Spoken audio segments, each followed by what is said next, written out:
পরম করুণাময় মহান আল্লাহর নামে শুরু পড়ছি কোরআনের আলোকে সন্তানের প্রতি হযরত লুকমান আলাইহিস সালামের 10 উপদেশ। সূরা লোকমানের আয়াতসমূহ। আমি লোকমানকে হিকমাত দান করেছিলাম, সে যেন আল্লাহর শকর আদায় করে।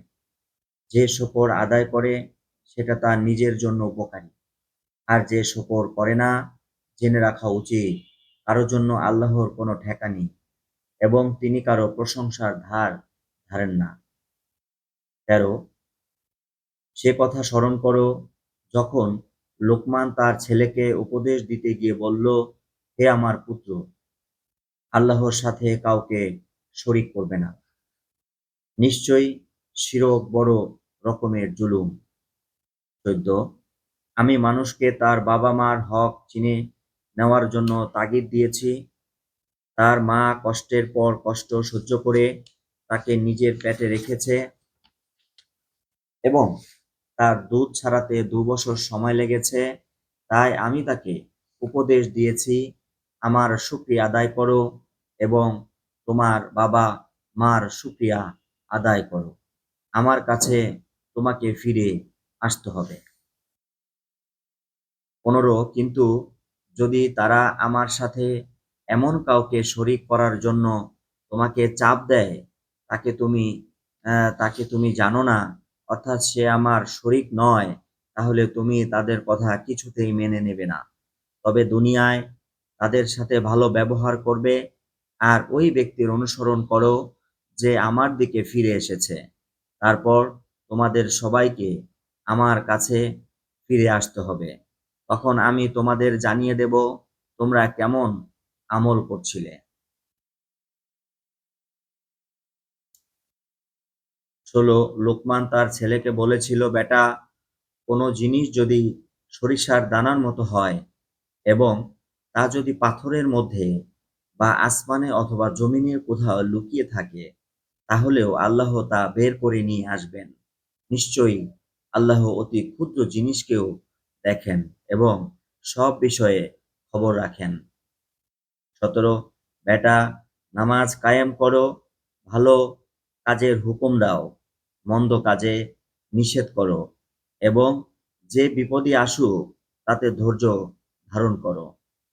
এ কথাগুলোর জন্য বড়ই তাগিদ করা হয়েছে। ১৮ মানুষের দিক থেকে মুখ ঘুরিয়ে রেখে কথা বলো না এবং পৃথিবীতে গর্বের সাথে চলবে না। নিশ্চয়ই আল্লাহ কোনো বড়াইকারী ও অহংকারীকে পছন্দ করেন না। তোমার চলাচলনে মধ্যম পথ গ্রহণ করা এবং তোমার আওয়াজকে নিচু করা। সব আওয়াজের মধ্যে গাধার আওয়াজই বেশি কর্কশ, খারাপ। হযরত লোকমান আলাইহিস সালামের ১০ উপদেশ। ১ আল্লাহর সাথে শিরক করো না। হযরত লোকমান হাকিম তার ছেলেকে প্রথমে আল্লাহর সাথে শিরক করতে নিষেধ করেছেন।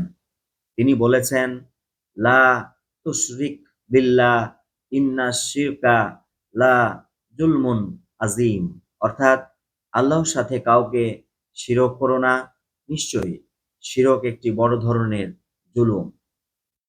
লোকমান ১৩ শিরক করা কবিরা গুনাহ, তাওবা করা ছাড়া আল্লাহ শিরকের গুনাহ মাফ করবেন না। সকল যুগের সকল নবীর দাওয়াত ছিল লা শারিক আল্লাহ, আল্লাহর সাথে কোনো শরিক নেই। শিরক মানে অংশীদারিত্ব, আল্লাহর সাথে কাউকে অংশীদারিত্ব করা। আল্লাহর সব ক্ষমতা, তিনি একক, তার গুণাবলী ইত্যাদির সাথে কোনো ব্যক্তি সত্তা বা ক্ষমতাকে সমকক্ষ মনে করা শিরক। শিরক ২ প্রকার, শিরকে আকবর বড় শিরক, শিরকে আসগর ছোট শিরক। শিরকে আকবর হলো আল্লাহর সাথে কাউকে শরিক করা, যেমন তার সত্তা, তার গুণাবলী, তার ক্ষমতা, তার ইবাদতে কাউকে শরিক করা। শিরকে আসগর হচ্ছে ইবাদতের মধ্যে কেবলমাত্র আল্লাহর সন্তুষ্টি অর্জন ছাড়া অন্য কোনো অন্য কোনো উদ্দেশ্য শামিল থাকা। কোনো বিষয়ে আল্লাহ ছাড়া অন্যের নিকট ধর্ণা দেওয়া, এমনকি ইবাদতে রিয়া করাও এর মধ্যে শামিল। আল্লাহ সূরা নিসার ১১৬ আয়াতে বলেছেন, অর্থ নিশ্চয়ই আল্লাহ তার সাথে শরিক করাকে ক্ষমা করেন না। এছাড়া সব গুনাহ যাকে ইচ্ছা ক্ষমা করেন এবং কেউ আল্লাহর সাথে শরিক করলে সে পথভ্রষ্ট হয়ে বহুদূর গেল। সূরা মায়েদার ৭২ আয়াতে বলা হয়েছে, কেউ আল্লাহর সাথে শরিক করলে আল্লাহ তার জন্য জান্নাত অবশ্যই হারাম করবেন এবং তার ঠিকানা হবে জাহান্নাম। জালিমের জন্য কোনো সাহায্যকারী নেই। সূরা হজের ৩১ আয়াতে বলা হয়েছে, তোমরা খালেছভাবে আল্লাহর বান্দা হও, তার সাথে কাউকে শরিক করো না। যে আল্লাহর সাথে শরিক করে সে যেন আসমান থেকে পড়ে গেল, তারপর পাখি তাকে ছোঁ মেরে নিয়ে গেল, অথবা বাতাস তাকে উড়ে নিয়ে বহু দূরে ফেলে দিল। অর্থাৎ মানুষ যখন হেদায়েত গ্রহণ করে তখন তার স্বভাব চরিত্র, আমল আখলাক উন্নত হয়। আর যখন সে শিরক, নাস্তিকতা ও জড়বাদ গ্রহণ করে তখন তার নৈতিক অবনতি নেমে আসে। তাই বলা হয়েছে, হঠাৎ করে তখন আসমান থেকে নিচে পড়ে যায়, তখন তাকে দুটো অবস্থার সম্মুখীন হতে হয়।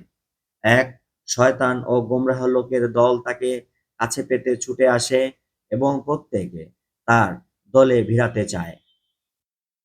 ২, তার নফসের তাড়না বাসনা ও কামনার কল্পনা তাকে কুড়িয়ে নিয়ে বেড়ায় এবং শেষ পর্যন্ত তাকে নিয়ে ফেলে কোনো এক গভীর গর্তে। এভাবেই এখানে শিরককারীদের উপমা দেওয়া হয়েছে। রাসূল পাক সাল্লাল্লাহু আলাইহি সাল্লাম বলেন, যদি তোমাকে হত্যা করা হয় অথবা পুড়িয়ে দেওয়া হয়, তারপরও তুমি আল্লাহর সাথে কাউকে শরিক করবে না।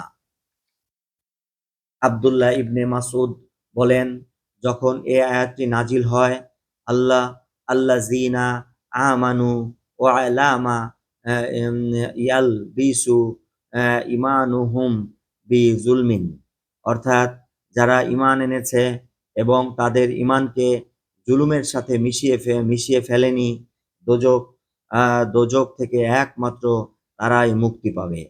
এ কথায় মুসলমানেরা বিচলিত হয়ে উঠল। তারা জিজ্ঞাসা করল, ইয়া রাসূলুল্লাহ সাল্লাল্লাহু আলাইহি সাল্লাম, আমাদের মধ্যে এমন কে আছে যে নিজের উপরে জুলুম করেনি? তিনি বললেন, এখানে জুলুমের এ অর্থ নয়, বরং এখানে এর একমাত্র অর্থ হলো শিরক। তোমরা কি কোরআনে শোনোনি? লোকমান তার ছেলেকে উপদেশ দান করাকালে কি বলেছিলেন? তিনি বলেছিলেন, হে বেটা, তুমি আল্লাহর সাথে শিরক করো না, কেননা শিরক হচ্ছে এক মহা জুলুম।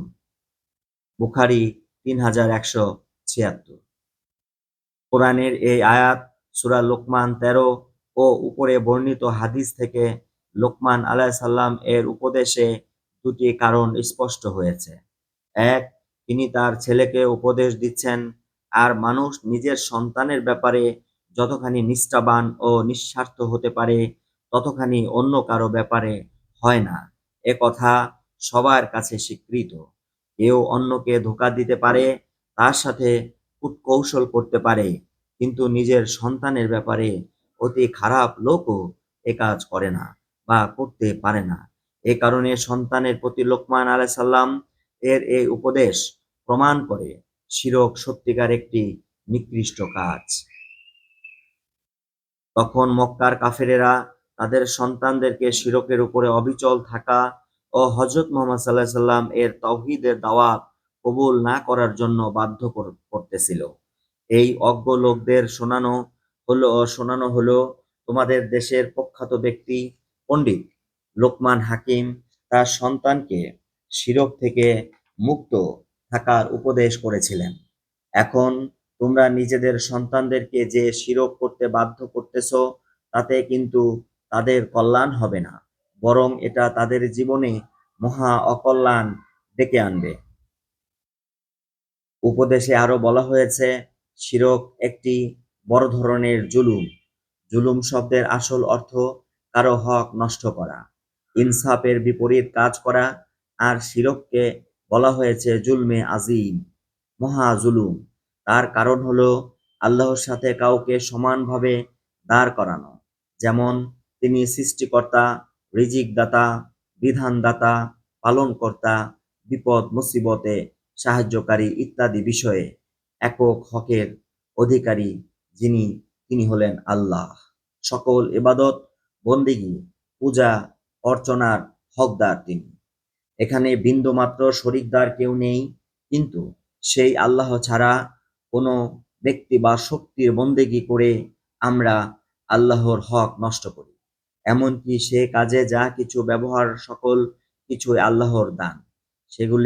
সেগুলিকে নিজের শক্তির বলে নফসের হায়সিয়াত পূরণের লক্ষ্যে ব্যবহার করে নিজে জালিম সাজে, অপরদিকে আল্লাহর নিয়ামত সমূহকে এ কাজে ব্যবহার করে তার প্রতি জুলুম করে। এভাবে শিরক থেকে জুলুম, জুলুম থেকে জালিমে পরিণত হয়। উপদেশ: মাতা পিতার সাথে ভালো আচরণ করা। প্রথমে আল্লাহর সাথে শিরক না করার উপদেশ দেওয়ার পর মাতা পিতার প্রতি ভালো ব্যবহার করার জন্য আল্লাহর পক্ষ থেকে কোরআনে বলা হয়েছে, আমি মানুষকে তার বাবা মার হক চিনে নেওয়ার জন্য নিজের পক্ষ থেকে তাগিদ করেছি। তার মা কষ্টের পর কষ্ট সহ্য করে তাকে নিজের পেটে রেখেছে এবং তার দুধ ছাড়াতে 2 বছর লেগেছে। সুতরাং তুমি আমার ও তোমার বাবা মার প্রতি কৃতজ্ঞ হও, ফিরে তো আমার কাছে আসতেই হবে। লোকমান 14। লোকমান আলাইসাল্লাম প্রথমে তার সন্তানের প্রতি আল্লাহর সাথে শিরক না করার উপদেশ দেওয়ার কারণে আল্লাহ পাক তার পিতার প্রতি খুশি হয়ে নিজের পক্ষ থেকে এখন পিতামাতার মর্যাদা কেমন হওয়া উচিত দ্বিতীয় উপদেশে সে কথাই বলা হয়েছে। আল্লাহ পাক পিতামাতার মর্যাদাকে সন্তানের নিকট সব কিছুর ঊর্ধ্বে গুরুত্ব পাওয়ার উদ্দেশ্যে এ আয়াতে সেই উপদেশ প্রদান করেছেন। একটি বিষয় স্পষ্ট করা হয়েছে যে পিতামাতা তার সন্তানকে সৃষ্টিকর্তা সম্পর্কে শিরক মুক্ত স্বচ্ছ ধারণা দিতে পারে তারাই প্রকৃত অভিভাবকের দায়িত্ব পালন করে। এমন পিতামাতার গুরুত্ব ও সন্তান শুধু সন্তানের কাছেই নয়, স্বয়ং আল্লাহ পাকের নিকটও রয়েছে।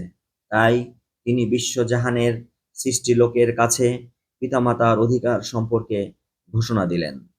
এখানে একটি বিষয় আরো স্পষ্ট হওয়া দরকার, তা হলো এ আয়াত যখন মক্কায় নাজিল হয় তখন মক্কার অবস্থা এই ছিল যে বহু পিতামাতা নিজের সন্তানদের শিরকের উপরে অবিচল থাকার এবং ইসলামের দাওয়াত কবুল না করার জন্য বাধ্য করতেছিল। এই সকল লোকদের শোনানো হলো যে তোমাদের দেশের বিশিষ্ট জ্ঞানী পণ্ডিত লোকমান হাকিম তার নিজের সন্তানের কল্যাণ সাধনের লক্ষ্যে শিরক পরিহার করে চলার জন্য উপদেশ দিয়েছিলেন। এখন তোমরা যে নিজেদের সন্তানদের শিরক করার জন্য বাধ্য করতেছ, এর ফলে সন্তানদের কোনো কল্যাণ হবে না, বরং তাদের জীবনে মহা অকল্যাণ বয়ে আনবে।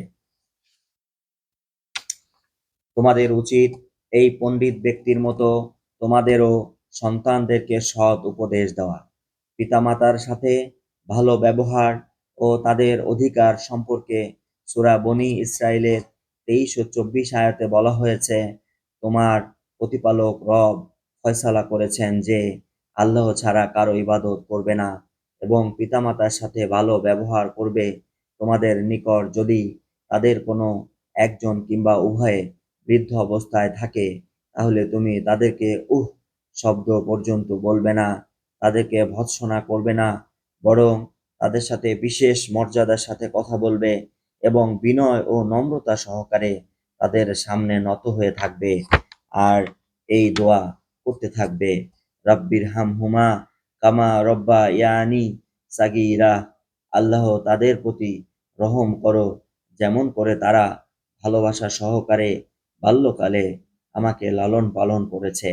বনী ইসরাইল 24 নং আয়াত। সূরা আহকাফের 15 আয়াতে বলা হয়েছে, আমি মানুষকে পিতামাতার সাথে ভালো ব্যবহার করার হুকুম দিয়েছি। তার মা কষ্ট করে তাকে পেটে রেখেছে, কষ্ট করেই তাকে প্রসব করেছে এবং তাকে পেটে বহন করতে ও দুধ ছাড়াতে ৩০ মাস লেগেছে।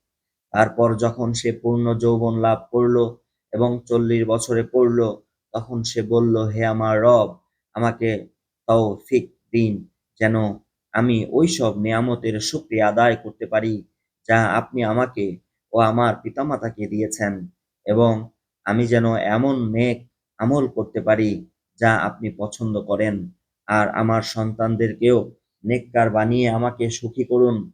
আমি আপনার নিকট তাওবা করছি এবং আপনার অনুগত বান্দাদের মধ্যে শামিল আছি। এ ধরনের লোকদের কাছ থেকে আমি তাদের সবচেয়ে ভালো আমলগুলো কবুল করি এবং তাদের মন্দ কাজগুলোকে মাফ করে দেই। এরাই বেহেশতি লোকদের মধ্যে শামিল হবে ওই সত্য ওয়াদা মোতাবেক যা তাদের সাথে করা হচ্ছিল। সূরা আহকাফে ১৬ আয়াতে বলা হয়েছে, পক্ষান্তরে আল্লাহ পাক বলেন, যদি তারা তোমাকে আমার সাথে কাউকে শরীক করতে চাপ দেয় যে বিষয়ে তোমার জানা নেই, তাহলে তাদের আনুগত্য করবে না, অর্থাৎ তাদের কথা কিছুতেই মেনে নেবে না, তবে দুনিয়ায় তাদের সাথে ভালো ব্যবহার করতে থাকবে। এতে বোঝা যায় দুনিয়ার জীবনে পিতা মাতার সাথে দুর্ব্যবহার করার কোনো সুযোগ নেই, তা যদি তারা অমুসলিমও হয়। হযরত আসমা বিনতে আবু বকর রাদিয়াল্লাহু তাআলা বলেন, কুরাইশদের ও মুসলমানদের হুদায়বিয়া সন্ধি স্থাপনকালে আমার মা আমার কাছে মুশরিক অবস্থায় আসলেন। আমি রাসূল পাক সাল্লাল্লাহু আলাইহি সাল্লামকে জিজ্ঞাসা করলাম, হে আল্লাহর রাসূল, আমার মা আমার কাছে এসেছেন, তিনি ইসলামের প্রতি অসন্তুষ্ট, এমতাবস্থায় আমি কি তার সাথে ভালো ব্যবহার করব? তিনি বললেন, হ্যাঁ, তার সাথে উত্তম ব্যবহার করো। পিতা-মাতার সাথে ভালো ব্যবহার করার জন্য সিহাহ সিত্তা হাদিস গ্রন্থে বেশ কিছু হাদিস বর্ণিত হয়েছে এবং সকল হাদিসেই বিষয়টি বেশ গুরুত্ব পেয়েছে। হযরত আবু হুরায়রা রাদিয়াল্লাহু তাআলা বলেন, সাহাবীরা জিজ্ঞাসা করলেন, ইয়া রাসূলুল্লাহ সাল্লাল্লাহু আলাইহি সাল্লাম, আমরা কার সাথে ভালো ব্যবহার করব? তিনি বললেন, তোমার মায়ের সাথে ভালো ব্যবহার করবে। তারা বলেন, তারপর কার সাথে? তিনি বললেন, তোমার মায়ের সাথে। তারপর বললেন, কার সাথে? তিনি বললেন, তোমার মায়ের সাথে। তারা বললেন, তারপর কার সাথে? তিনি বললেন, তোমার বাবার সাথে। তারা বললেন, তারপর কার সাথে? তিনি বললেন, পর্যায়ক্রমে নিকটবর্তীদের সাথে। আব্দুল্লাহ ইবনে আমর রাদিয়াল্লাহু তাআলা বলেন, রাসূল পাক সাল্লাল্লাহু আলাইহি সাল্লাম বলেছেন, পিতার সন্তুষ্টিতেই আল্লাহর সন্তুষ্টি, আর পিতার অসন্তুষ্টিতেই আল্লাহর অসন্তুষ্টি। তিরমিজি ১৮৪৮। আবু হুরায়রা রাদিয়াল্লাহু তাআলা বলেন, রাসূল পাক সাল্লাল্লাহু আলাইহি সাল্লাম বলেছেন, তিনটি দোয়া কবুল হওয়ার ব্যাপারে কোনো সন্দেহ নেই। মজলুমের দোয়া, মুসাফিরদের দোয়া, সন্তানের উপরে পিতার বদদোয়া। মায়ের মর্যাদার উপরে ইমাম তারাবানী ও ইমাম আহমদ একটি দীর্ঘ হাদিস বর্ণনা করেছেন। রাসূলুল্লাহ সাল্লাল্লাহু আলাইহি সাল্লাম এর সময় আল-কামা নামে এক সাহাবী মদিনায় বাস করতেন।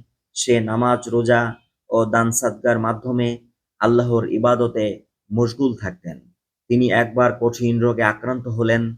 তার স্ত্রী রাসূলুল্লাহ সাল্লাল্লাহু আলাইহি সাল্লাম এর নিকট খবর পাঠালো, হে রাসূল সাল্লাল্লাহু আলাইহি সাল্লাম, আমার স্বামী আল-কামা কঠিন রোগে শয্যাশায়ী আছে।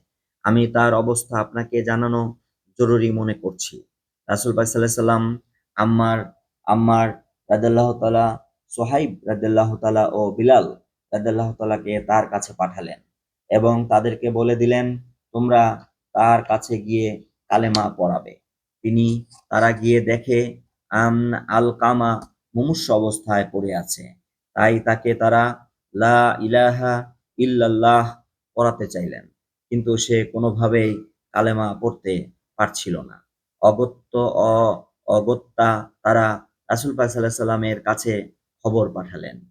যে ব্যক্তি এ খবর নিয়ে গিয়েছিল, রাসূল পাক সাল্লাল্লাহু আলাইহি সাল্লাম তাকে জিজ্ঞাসা করলেন, আল-কামার পিতামাতা কি জীবিত আছে? সে বলল, তার বৃদ্ধ মা শুধু বেঁচে আছে।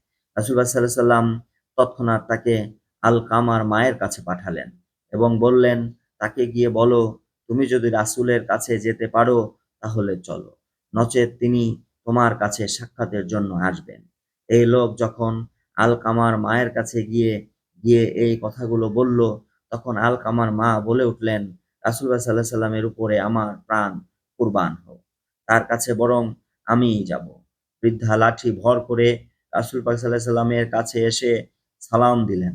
রাসূল পাক সাল্লাল্লাহু আলাইহি সাল্লাম সালামের জবাব দিয়ে বললেন, আলকামার মা, তুমি আমাকে সত্য কথা বলবে, বলো তো আলকামার স্বভাব কেমন ছিল?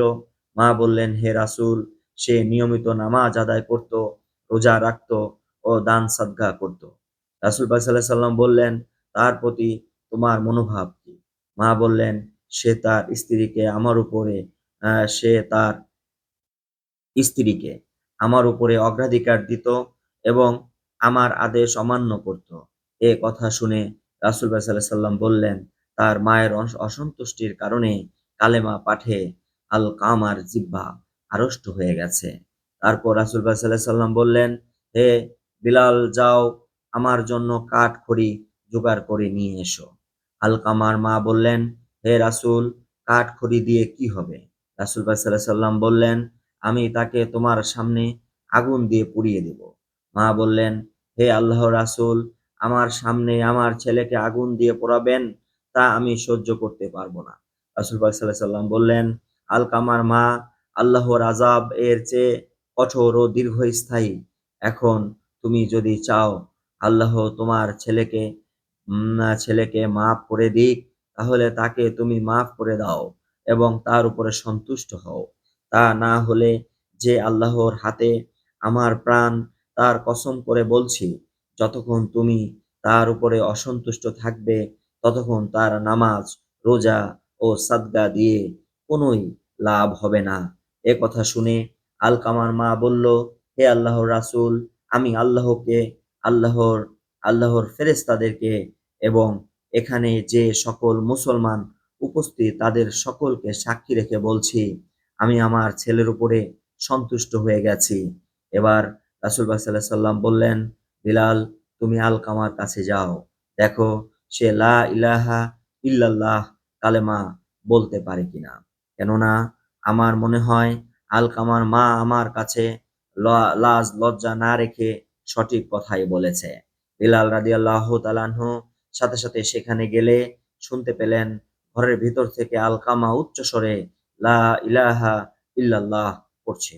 সে ঘরে ঢুকে সকলকে বলল, তোমরা শুনে রাখো, আলকামার মা অসন্তুষ্ট থাকার কারণে সে কালেমা পড়তে পারেনি।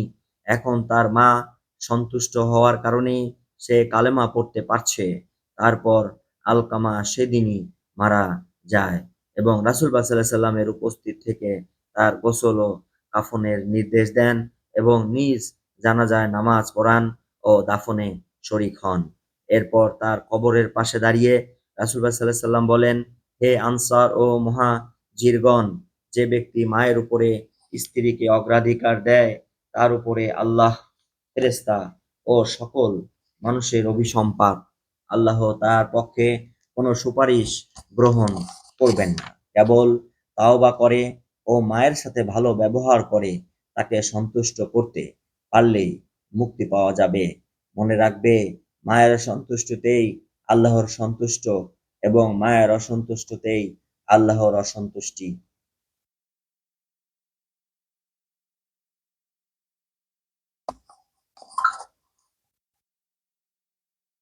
শুনছিলেন কোরআনের আলোকে সন্তানের প্রতি হযরত লুকমান আলাইহিস সালামের 10 উপদেশ।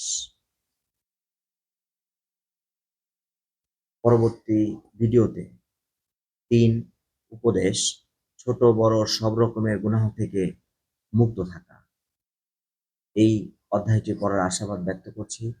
আল্লাহ রাব্বুল আলামিন আমাদের সবাইকে কোরআন এবং সুন্নাহের আলোকে জীবন পরিচালনা করার তৌফিক দান করুন। আমিন। আসসালামু আলাইকুম ওয়া রাহমাতুল্লাহি ওয়া বারাকাতুহু।